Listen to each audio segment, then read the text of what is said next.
ओम नमः शिवाय। हर माह के शुक्ल पक्ष और कृष्ण पक्ष की त्रयोदशी तिथि को प्रदोष तिथि का व्रत किया जाता है। प्रदोष व्रत की तिथि जब मंगलवार को आती है तब उसे भूम प्रदोष व्रत के नाम से जाना जाता है। भूम प्रदोष व्रत में कथा को सुनना एवं पढ़ना बहुत पुण्यदायी माना जाता है। इस कथा के बिना पूजा भी अधूरी होती है।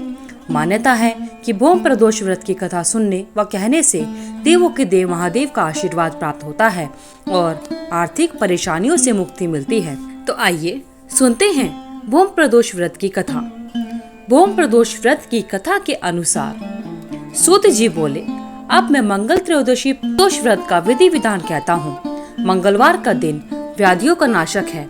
इस व्रत में एक समय ही व्रत करने वाले को गुड़ और गेहूं का भोजन करना चाहिए।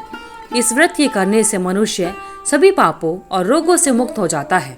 इसमें किसी भी प्रकार का संशय नहीं है। अब मैं आपको उस बुढ़िया की कथा सुनाता हूँ जिसने यह व्रत किया और मोक्ष को प्राप्त किया।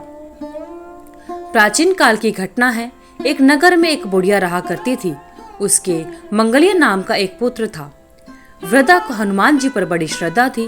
वह प्रत्येक मंगलवार को हनुमान जी का व्रत रखकर यथाविधि उनका भोग लगाती थी। इसके अलावा मंगलवार को ना तो घर लीपती थी और ना ही मिट्टी खोदती थी। इस प्रकार से व्रत रखते हुए जब उसे काफी दिन बीत गए तो हनुमान जी ने सोचा कि चलो आज इस वृद्धा की श्रद्धा की परीक्षा ली जाए। वे साधु का वेश बनाकर उसके द्वार पर जाते हैं और पुकारते हैं, है कोई हनुमान का भक्त जो हमारी इच्छा पूरी करे। बुढ़िया ने यह पुकार सुनी तो वह बाहर आती है और कहती है, महाराज क्या आज्ञा है। साधु वेशधारी हनुमान जी बोले कि मैं बहुत भूखा हूँ, भोजन करूंगा तो थोड़ी सी जमीन लीप दे। बुढ़िया बहुत दुविधा में पड़ गई। अंत में हाथ जोड़कर प्रार्थना की कि हे महाराज, लीपने और मिट्टी खोदने के अतिरिक्त आप जो भी काम कहेंगे वह मैं करने के लिए तैयार हूँ। साधु ने 3 बार परीक्षा करने के बाद कहा, तू अपने बेटे को बुला, मैं उसे औंधा लिटाकर उसकी पीठ पर आग जलाकर भोजन बनाऊंगा।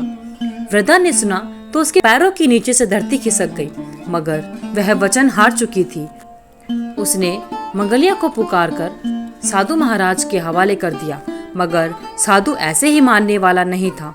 उसने उस बुढ़िया के हाथों से ही मंगलिया को औंधा लिटाकर उसकी पीठ पर आग जलवाई।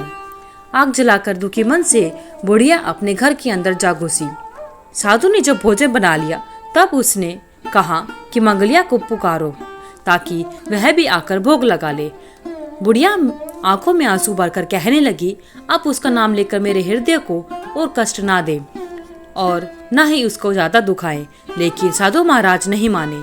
बुढ़िया को भोजन के लिए मंगलिया को बुलाने के लिए कहा। बुढ़िया को भोजन के लिए मंगलिया को पुकारना पड़ा। पुकारने की देर थी। मंगलिया बाहर से हंसता हुआ घर में दौड़ा आया। मंगलिया को जीता जागता देखकर बुढ़िया सुखद आश्चर्य हुआ। वह साधु महाराज के चरणों में गिर पड़ी। साधु महाराज ने उसे अपने असली रूप में दर्शन दिए। हनुमान जी को अपने आंगन में देखकर बुढ़िया को लगा कि जीवन सफल हो गया। बोलो जय बजरंग बली की। ओम नमः शिवाय। हिंदू धर्म में प्रदोष व्रत के दिन भगवान भोलेनाथ की पूजा आराधना का बहुत महत्व होता है। धार्मिक मान्यता है कि इस दिन शिव जी की पूजन और व्रत करने से भगवान भोलेनाथ प्रसन्न होते हैं और अपने भक्तों की सभी मनोकामनाएं पूरी करते हैं। इस व्रत से धन सुख सौभाग्य में वृद्धि होती है। पंचांग के अनुसार जून माह का पहला प्रदोष व्रत 4 जून को यानी आज है। ज्येष्ठ माह का प्रदोष व्रत मंगलवार को है, इसलिए इसे भूम प्रदोष व्रत कहा जाता है। इस दिन शिव जी के साथ बजरंगबली की पूजा आराधना का भी बड़ा महत्व होता है।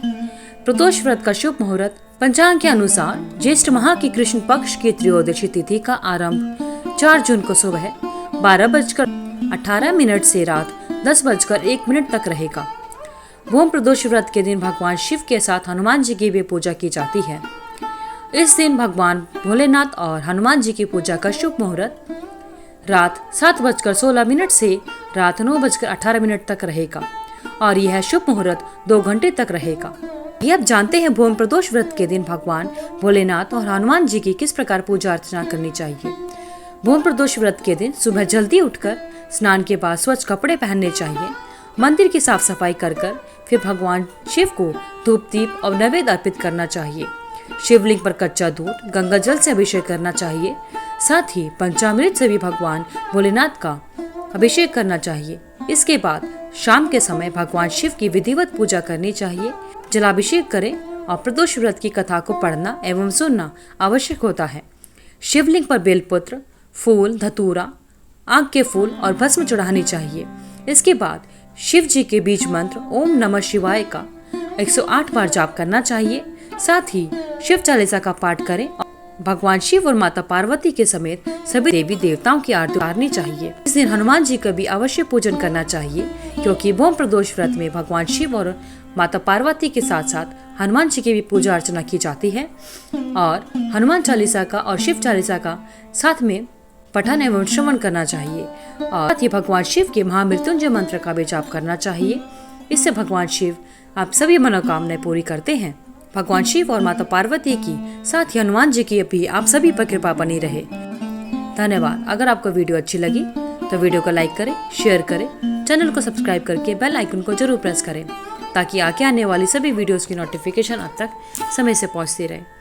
आपका दिन मंगलमय हो। कमेंट बॉक्स में ओम नमः शिवाय लिखना ना भूलें। धन्यवाद।